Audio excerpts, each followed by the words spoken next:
You've seen the ads. What is your story?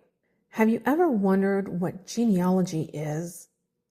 You've seen the commercials, the ads on TV, on websites. It seems like everyone is talking about it. But what is it? The short and simple answer is that genealogy is family history. It's the study of your family.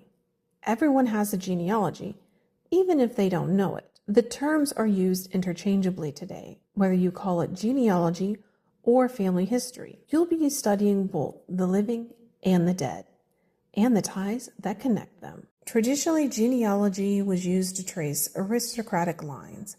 Kings and queens needed to keep track of who's related to whom. After all, there were fortunes at stake and kingdoms to inherit. In ancient China, royalty even employed official genealogists just for this purpose. But genealogy isn't just a thing of the past. In modern countries like Japan, family registers serve as both a legal document and a type of genealogy. They are a goldmine of information, but they are also tied to citizenship, and sadly, some have been lost to natural or man-made disasters. Family ties are often expressed through a chart or a tree.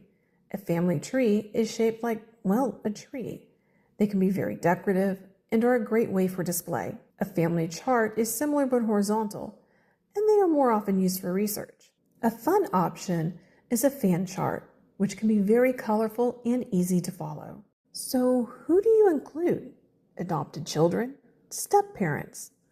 This is a personal choice, and it depends on what you're searching for. A family is more than just DNA.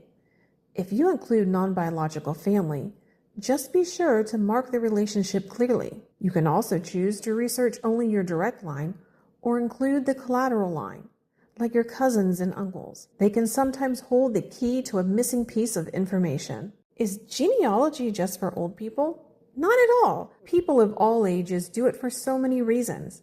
To find out more about their ancestors, to research health issues, or just to prove a family story is true. Genealogy is history. It's history told through the lives of your family. It's their struggles and their triumphs. Remember, it's not just about the past. It's about you as well. The past may have shaped your present, but you are shaping your future.